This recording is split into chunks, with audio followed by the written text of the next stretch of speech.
তরুণরা দয়া করে মনোযোগ দিয়ে শুনলেন আমি কি বলছি। একটু চিন্তা করো, তোমার জীবনের সার্থকতা কোথায়? যদি তোমার জীবন মানে হয় শুধু একটা ভিডিও গেম থেকে অন্য ভিডিও গেম, যদি তোমার জীবন মানে হয় শুধু টিভি শো এর একটা পর্ব থেকে অন্য পর্ব, তুমি কিসের জন্য চেষ্টা করছো? এতে কি আসে যায় যদি তুমি একটা ভিডিও গেমের ট্রফি জিতো অথবা 100% সিনক্রোনাইজেশন পাও? এতে কি আসে যায়? কি এমন হবে এতে? পৃথিবীর জন্য তা কোনো পরিবর্তনই আনবে না। তুমি কতগুলো পুশ আপ করতে পারো এটা কেউ গুরুত্ব দেয় না। তোমাকে এর চেয়ে বেশি কিছু চিন্তা করতে হবে, এর চেয়ে বড় উচ্চ মর্যাদাশীল কিছু চিন্তা করতে হবে। এবং যখন তুমি সেটা করা শুরু করবে আল্লাহ তোমাকে সুখ দিবেন। যখন তুমি সত্যিকার অর্থে চেষ্টা করবে জীবনটা তখন অর্থবহ হবে, আর জীবনটা যখন অর্থবহ হবে সুখ এবং আনন্দ এনে দেবে। যখন তোমার জীবনে কোনো প্রচেষ্টা থাকবে না তখন জীবনের কোনো অর্থ তুমি খুঁজে পাবে না। তুমি তখন কোনো কিছুতেই কোনো সুখ বা আনন্দ খুঁজে পাবে না। তুমি যতই গান শোনো, তুমি যতই ঘুরতে বেড়াতে যাও, যতই পার্টি করো, তোমার জীবনে কখনোই সুখের দেখা পাবে না। তোমার সবসময় বিরক্ত লাগবে, নিজের কাছে নিজেকে ভালো লাগবে না। গুরুত্বপূর্ণ হচ্ছে প্রত্যয়, যেটা তোমাকে উপলব্ধি করতে হবে। তোমাদের তরুণ প্রজন্মকে হতে হবে অসম্ভব অসম্ভব এবং অসম্ভব প্রত্যয়। আল্লাহ বলছেন আমার খুবই পছন্দের একটা আয়াত, এবং আমি এই আয়াতটি দিয়ে শেষ করতে চাই। এবং তার প্রচেষ্টা বা প্রত্যয় খুব শীঘ্রই দেখা যাবে।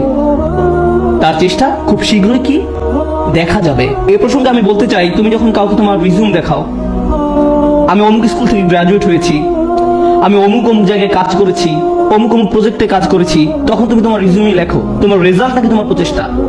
তুমি তোমার প্রচেষ্টার কথা লেখো না, তুমি লেখো তোমার রেজাল্টের কথা।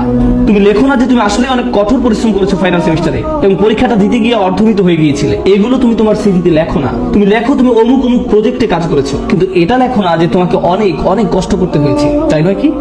শুধু তাই নয়, কিছু কিছু সময় তুমি অনেক অনেক চেষ্টা করো কিন্তু তুমি পাস করতে পারো না। অথবা এরকম যে তুমি অসম্ভব রকমের চেষ্টা করেছো একটা প্রজেক্টের জন্য কিন্তু সেটা সফলভাবে শেষ করতে পারোনি। অথবা তুমি তোমার আশানুরূপ গ্রেড পাওনি, যেটা তোমার পাওয়া উচিত ছিল। আমরা মানুষেরা মানুষকে কিসের ভিত্তিতে বিচার করি? আমরা মানুষকে বিচার করি রেজাল্ট দিয়ে। আমার এতে কিছু যায় আসে না যে তুমি কতটা চেষ্টা করেছো, তুমি আমাকে ফলাফল এনে দিতে পারোনি। আমার এতে কিছুই আসে যায় না যে তুমি কতটা চেষ্টা করেছো, তুমি পাস করতে পারোনি, গ্রাজুয়েট হতে পারোনি। বুঝতে পেরেছো ব্যাপারটা? কিন্তু আল্লাহ তোমার বিচার তোমার রেজাল্ট দিয়ে করবেন না। আল্লাহ তোমার বিচার করবেন কিসের ভিত্তিতে? প্রচেষ্টা। আল্লাহ বলছেন এবং তার প্রচেষ্টা, তার অধ্যবসায়গুলো খুব শীঘ্রই দেখা যাবে। এটা একটা অসাধারণ ব্যাপার, কেননা পৃথিবীর বুকে কোনো মানুষই আমার প্রচেষ্টা দেখবে না। কোনো মানুষই আমার প্রচেষ্টা দেখবে না। আমি তোমার প্রচেষ্টা দেখবো না, অথবা তুমি আমার প্রচেষ্টা দেখবে না, কিন্তু তিনি হচ্ছেন শুধুমাত্র আল্লাহ যিনি আমাদের প্রচেষ্টা অধ্যবসায়গুলো দেখবেন। আমরা সবাই দেখি ফলাফল, আমরা হচ্ছি ফলাফল সর্বস্ব মানুষ। আল্লাহ হচ্ছেন বিচারক যিনি দেখেন প্রচেষ্টা। সুবহানাল্লাহ, কতই না মহান আমাদের প্রভু। কেউ তোমার প্রচেষ্টার মূল্য দিবে না এক আল্লাহ ছাড়া, সুতরাং কখনোই তোমার প্রচেষ্টাকে খাটো করে দেখবে না। মানুষ হয়তো মূল্য দিচ্ছে না তুমি যে কাজগুলো করছো, এবং তুমিও সাথে সাথে ভাবতে শুরু করে দাও যে এগুলোর আসলে কোনো মূল্য নেই, কিন্তু মনে রেখো এটা মূল্যবান আল্লাহর কাছে। আল্লাহর কাছে এটা অত্যন্ত মূল্যবান।